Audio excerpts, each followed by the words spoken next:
kita minta mandat dari rakyat. Kita memang ingin, kita ingin maju ke rakyat. Kita minta izin rakyat untuk kita berkuasa, karena kita ingin berkuasa. Nafsu birahi yang dimiliki oleh seorang Prabowo Subianto untuk berkuasa di bangsa ini terlalu menggebu-gebu. Berita terbaru ketika Partai PAN dan Partai Golkar bergabung atau berkoalisi dengan Partai Gerindra untuk mendukung Bapak Prabowo Subianto sebagai calon presiden di pemilu 2024 nanti, Prabowo Subianto pun langsung meminta izin kepada rakyat agar dirinya bisa berkuasa. Sangat jelas, sangat kelihatan begitu ambisinya seorang Prabowo untuk berkuasa di bangsa ini. Kita ketahui bersama, sudah 2 pemilu Prabowo Subianto gagal melawan Bapak Presiden Insinyur Haji Joko Widodo. Namun di periode atau di kali ketiga ini, apakah Dewi Fortuna akan berpihak pada Prabowo Subianto untuk berkuasa di bangsa ini? Tapi rasa-rasanya tidak, karena rekam jejak masa lalu dari seorang Prabowo Subianto yang begitu kejam dan terus disuarakan oleh influencer-influencer saat ini membuat kita semua menjadi takut. Takut dengan kepemimpinan seorang Prabowo Subianto. Takut jika Prabowo Subianto berkuasa akan kembali ke zaman Orde Baru. Rakyat Indonesia tentu tidak menginginkan hal itu terjadi. Untuk lebih jelasnya, saya ingin mengajak pemirsa sekalian, mari kita bersama-sama mencoba untuk menyimak, mendengarkan, dan meresapi cuplikan-cuplikan video yang akan saya hadirkan ke hadapan pemirsa sekalian melalui video-video saya ini. Mari kita simak terlebih dahulu. Sebelum di akhir video nanti, saya akan memberikan sedikit tanggapan terkait pernyataan-pernyataan atau ungkapan-ungkapan yang diucapkan oleh netizen berikut ini. Selamat menyaksikan. Salam NKRI. Saat ini Partai Golkar, PAN, dan juga PKB sudah resmi menyatakan dirinya berkoalisi dengan Partai Gerindra untuk mengusung Pak Prabowo Subianto menjadi calon presiden 2024. Untuk pendukung Pak Ganjar, nggak usah berpikir macam-macam.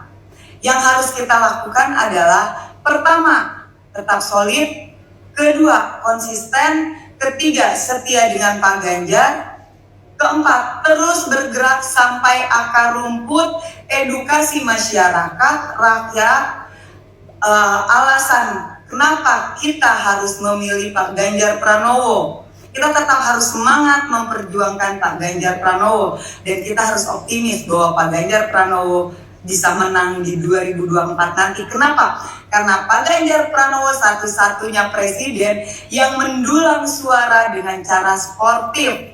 Ya dong, kita ketahui ada capres yang mendulang suara demi mendapatkan suara, mengendorse Pak Jokowi contohnya, sementara Pak Ganjar tidak melakukan itu. Jikapun misalnya dikatakan Pak Ganjar sendiri mengendorse Pak Jokowi, yaitu hal yang sangat-sangat wajar, karena satu produk satu rahim partai, itu sangat wajar dia mengendorse Pak Jokowi. Sementara ada capres yang berusaha mendapatkan suara dan simpati rakyat Indonesia dengan mengendorse Pak Jokowi. Ini adalah satu poin penting buat kita yang bisa kita edukasi ke masyarakat.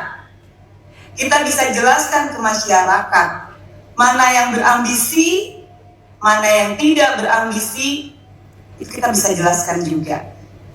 Dan buat semua pendukung Pak Ganjar Pranowo, saran saya, stop kita melakukan isu pelanggaran HAM, isu 98.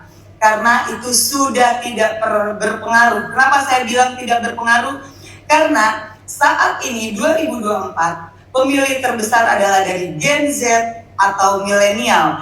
Sementara kaum Gen Z dan milenial tidak pernah mengetahui sejarah tragedi 98. Yang mereka ketahui saat ini bahwa calon presiden yang satu itu terzolimi. Ingat, jangan sampai apa yang terjadi di Filipina oleh Bongbong Marcos terjadi di Indonesia. Karena saya melihat bahwa saat ini yang digunakan Bongbong Marcos itu digunakan oleh salah satu capres. Jangan sampai ini terjadi. Oke? Jadi stop ya mengatakan pelanggaran HAM 98 itu semua sia-sia. Yang ada di mata kaum Gen Z, milenial, capres tersebut terzolimi karena Gen Z dan milenial itu tidak mengalami tahun kejadian di 98 dan tidak ada pelajaran sejarah mengenai tragedi 98 yang akhirnya saya katakan tadi, Gen Z milenial menganggap bahwa calon presiden tersebut terzolimi, apalagi saat ini ada atau menjadi salah satu menteri di pemerintahannya Pak Jokowi. Jadi udah ya, buat semua pendukung Pak Ganjar Pranowo, stop saya ingatkan membahas 98 dan pelanggaran HAM. Kita susun strategi, kita pikirkan baik-baik bagaimana cara melakukan kampanye yang benar agar suara Pak Ganjar Pranowo semakin naik elektabilitasnya. Kita nggak usah mikirin capres-capres yang lain, tapi kita fokus, kita mencari data, kita bermain ke akar rumput, edukasi semua masyarakat rakyat Indonesia agar rakyat tahu siapa dan bagaimana sosok Ganjar Pranowo. Ayo, untuk semua pendukung Ganjar Pranowo setanah air dan juga yang ada di luar negeri, kita sama-sama fokus dan semangat untuk kemenangan Pak Ganjar Pranowo menuju RI 1 di 2024 nanti. Merdeka! Kita minta mandat dari rakyat. Kita memang ingin. Kita ingin maju ke rakyat. Kita minta izin rakyat untuk kita berkuasa. Karena kita ingin berkuasa. Iya, hari Jumat. Mas Permadi, udah ditanyain belum? Dulu kan lo pernah nanyain, Pak Prabowo sholat Jumat di mana? Sekarang tanyain nggak Mas? Pak Prabowo sholat Jumat di mana? Tanyain dong Mas. Dulu kamu juga suarakan soal 98. Tapi sekarang kalian yang di seberang sana ramai-ramai menutupi kasus tersebut seolah-olah tidak pernah terjadi di Indonesia. Ramai-ramai menutupi seolah Prabowo tidak pernah terlibat dalam 98. Sedangkan sudah sangat jelas tim Mawar yang dulu bergerak 98 sekarang ada sebagai staf khusus di Kemenhan. Buka mata, buka hati. Apa karena korbannya bukan anak dan istri kalian? Sehingga kalian yang sekarang ada di seberang sana ingin mengajak kami untuk melupakan hal yang pernah terjadi? Dulu ketika orang-orang masih sibuk bicara tentang Anies Baswedan, saya itu sudah mengalihkan pandangan saya ke Prabowo Subianto. Saya merasa ada yang janggal. Kenapa Prabowo yang saya kenal banget karakternya, sangat temperamental dan emosional, mendadak menjadi kalem dan penuh perhatian. Saya nggak percaya manusia bisa berubah secepat itu. Pasti ada faktor-faktor lain yang bisa membuatnya berubah. Lama-lama saya itu jadi paham. Ketika saya didatangi beberapa orang dan mereka meminta saya gabung ke Prabowo. Karena katanya Presiden Jokowi sudah memilih Prabowo sebagai penggantinya. Ini yang saya merasa aneh. Karena pernah di suatu masa saya itu dipanggil oleh Presiden bersama beberapa teman lainnya, dan kami diperintahkan untuk mengawal Ganjar Pranowo sebagai calon penggantinya. Saya tetap menjaga perintah Presiden untuk mengawal Ganjar supaya dia bisa memegang tongkat estafet kepemimpinan. Dari sanalah bau-bau amis tercium. Ada apa ya? Kok begitu agresifnya orang-orang datang untuk merekrut saya gabung ke Prabowo? Saya mencium ada penyusupan ke para pendukung Jokowi dan mulai merekrut mereka atau bahkan memecah belah mereka supaya jalan Prabowo menjadi presiden bisa mulus berjalan. Saya lalu bilang ke banyak orang, hati-hati, ada kuda Troya di istana. Kuda Troya adalah istilah penyusupan yang dilakukan oleh orang-orang Yunani dengan membangun patung kuda besar yang di dalamnya diisi prajurit-prajurit Yunani yang siap perang untuk masuk ke kota Troya yang sulit ditembus kalau mereka masuk lewat gerbang depan. Dan benar saja, tim Prabowo masuk lebih dalam ke istana dan memecah belah dukungan di sana. Dia menempel ke Jokowi dan mempropagandakan ke banyak orang bahwa dia, Prabowo, itu sangat dekat dengan Presiden. Dan dari sana, tim Prabowo mendekati banyak pendukung Jokowi dan mengajak mereka masuk ke barisan Prabowo dengan iming-iming dan isyarat bahwa Jokowi sudah pasti ke Prabowo. Strategi kuda Troya dan gerakan pecah belah yang dilakukan oleh tim Prabowo ini memang halus banget. Prabowo mendekati Gibran dan meminta dia menjadi calon wakil presiden.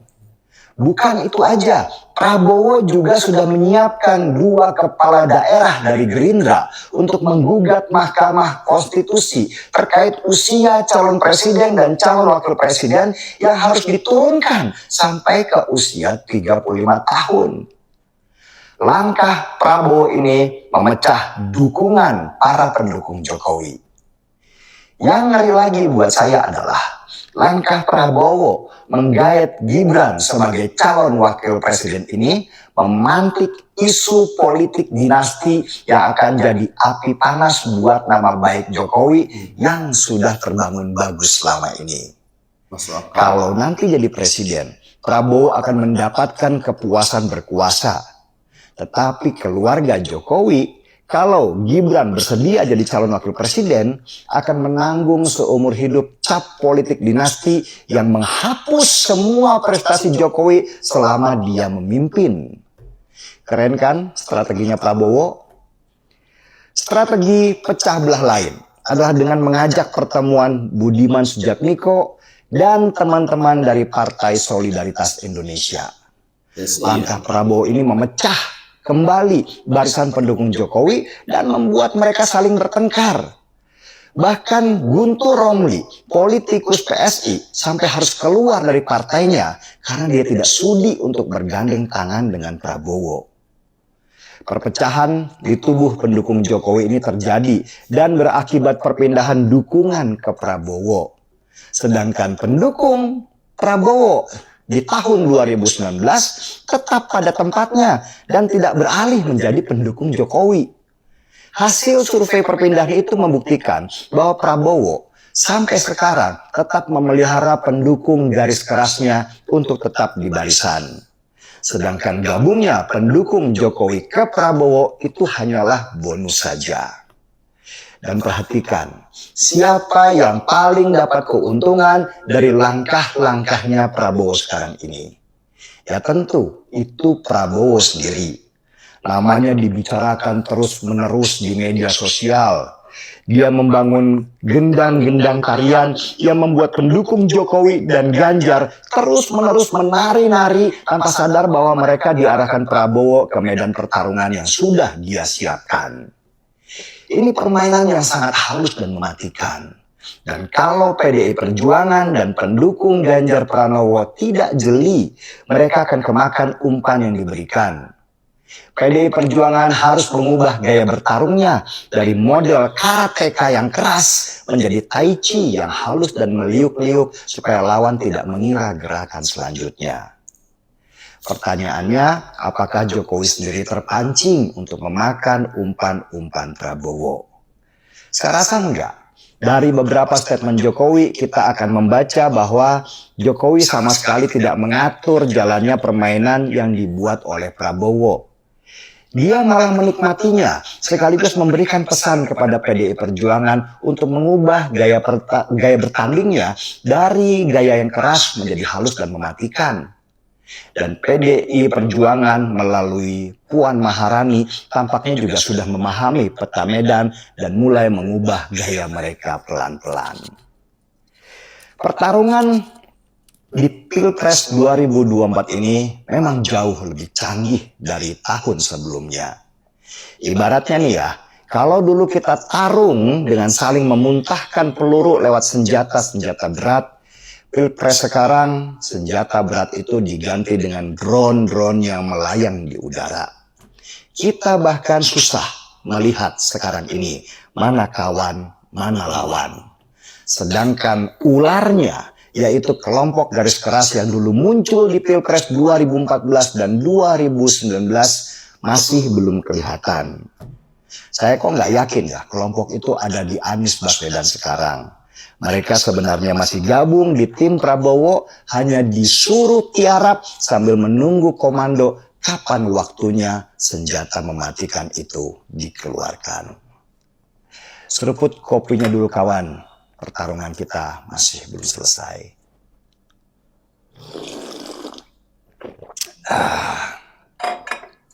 Marki bong, mari kita bongkar semua.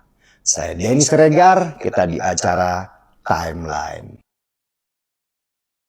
Assalamualaikum warahmatullahi wabarakatuh. Salam, Om Swastiastu, Namo Buddhaya, salam kebajikan dan salam sejahtera untuk kita semua. Saudaraku sebangsa dan setanah air, para penonton kanal YouTubeku yang sangat saya hormati dan sangat saya cintai.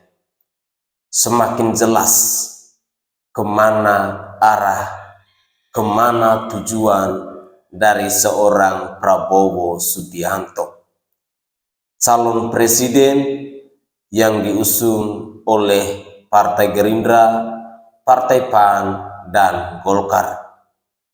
Saudaraku sebangsa dan setanah air, memang begitu menarik ketika kita mendengar cuplikan-cuplikan video yang disampaikan oleh netizen tadi. Ada Denny Siregar, ada Novi, dan juga masih ada banyak hal yang lain yang dibicarakan oleh netizen. Hal ini mau mengingatkan kembali kepada kita bahwa sejarah masa lalu dari seorang Prabowo Subianto memang begitu kejam. Sangat-sangat kejam dan sangat-sangat luar biasa.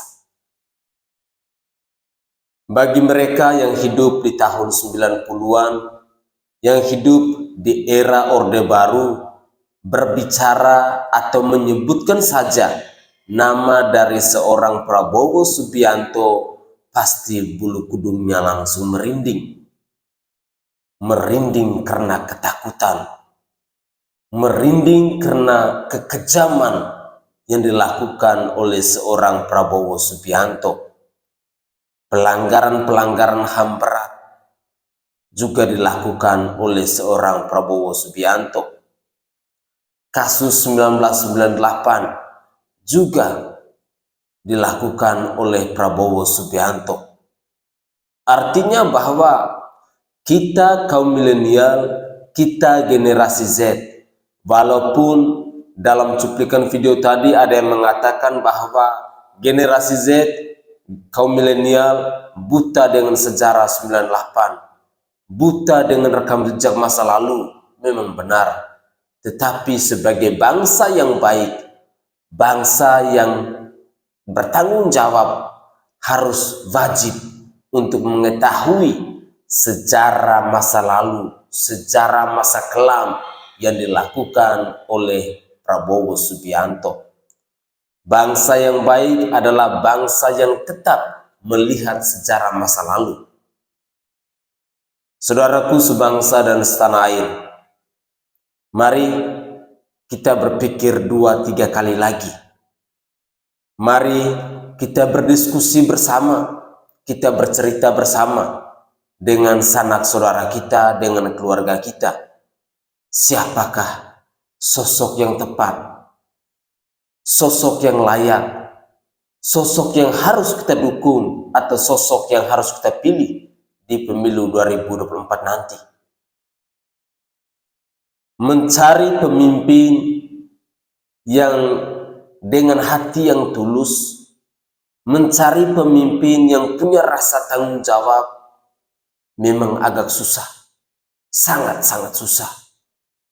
Tetapi saya yakin dan percaya, ketika kita menggunakan suara hati kita, menggunakan akal sehat kita, tidak terprovokasi dengan rayuan-rayuan, dengan ajakan-ajakan, ataupun dengan politik uang sekalipun, maka saya yakin dan percaya suara hati kita adalah suara Tuhan yang mampu untuk mengarahkan kita untuk memilih pemimpin yang tepat dan layak untuk mengayomi bangsa ini, untuk mensejahterakan rakyatnya, dan mampu untuk mengamalkan sila-sila Pancasila dalam kehidupan berbangsa dan bernegara ini. Sekali lagi, semoga saja cuplikan-cuplikan video tadi dapat menyadarkan kita, dapat mengetuk pintu hati kita, bahwa mencari pemimpin di pemilu 2024 nanti adalah sebuah tanggung jawab besar yang harus kita kerjakan. Saya Sainai dari Provinsi Nusa Tenggara Timur. Saatnya kita yang rakyat jelata harus berani untuk bersuara. Salam hormat, salam NKRI.